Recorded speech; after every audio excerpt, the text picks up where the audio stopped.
So this brings me to the next question. You have always said that we are embedded in a living matrix, and you talk about the life field.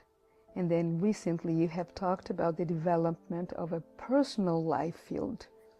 So talk a little bit about both. First, I point out, and because it's left out, that all of us, there is nobody that has ever lived on this planet that was not embedded in the biosphere. Yes. But you know, to say that it was embedded in the biosphere is to miss the other point, which is that it is part of the biosphere. It's more than being embedded in it like a stranger. It's very much like you are part of this embodiment, this biosphere. You say we also form it. Right, so right? then you say, well, in the beginning we adapted to it. Okay, yes. And then, so in that sense, the sense of being part of the world, one with the biosphere, is a legitimate. And that biosphere may not be the whole planet, that becomes a later concept, but just with your local environment, that you're part of this nature. Okay. And those people who live, say, in the subtropical climates, they had a different sense of being embedded in this locale, which was different than somebody living in the alpine countries of the Swiss Alps or in the northern parts of the planet. So that is the biosphere's life body at which we are a part of. Then there is the life field of the tribe or family, that people realize that they're embedded in a family that's embedded in a bigger world, and that this family has a sort of field of remembering things and honoring things, and there's a life field that's social, like the beehive. Would you call that the bodying field? I do call that the bodying field. The bodying field. And it's partly inherited and partly cultured. It's partly ancestral and it's partly formed. Yeah. Yeah, socially. So that you see the cultural behavior of, say, the Japanese, or the cultural behavior of the Brazilians. You see their specific fields of behavior that is endemic to that particular environment, and they create this life field of which excludes other people and includes other people. And if people move from other places, they have to find their way into it. So then you see that there are different kinds of life fields. And then there's the personal life field. So that you say, the body is a life field, part of the life field of the biosphere, part of the life field of the culture, even part of the life field of the world that is bigger than it.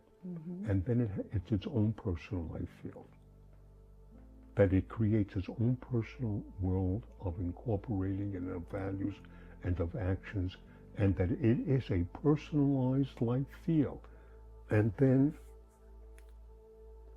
but I understood that in my particular way, that a person who doesn't identify with a personal self, their cultures, that's all like that, they are less afraid to die or to sacrifice themselves than people who have a personal life, who have formed a personal life field. They are afraid of that death because they lose their personal world. And you see it as a personal life field. But then if you ask yourself, and I'll come back to you, I pointed out that the organism, how does it understand its artists, its inventors, its leaders?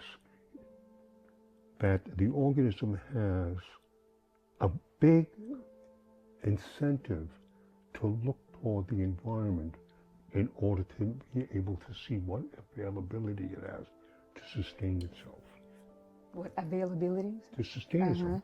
Where's the next meal coming from? What do we do when the crops go away? Let's migrate. Let's save. So the organism always has organizing centers. Organizing centers could be called individuals. individuals who are scouts, horizon makers, individuals who see somewhat ahead and organize a behavior to get there. But it's the organizing hero, the advanced scout, the intuitive person, the visionary, the seer, that person is always in the service of the community. And never only in the service of itself.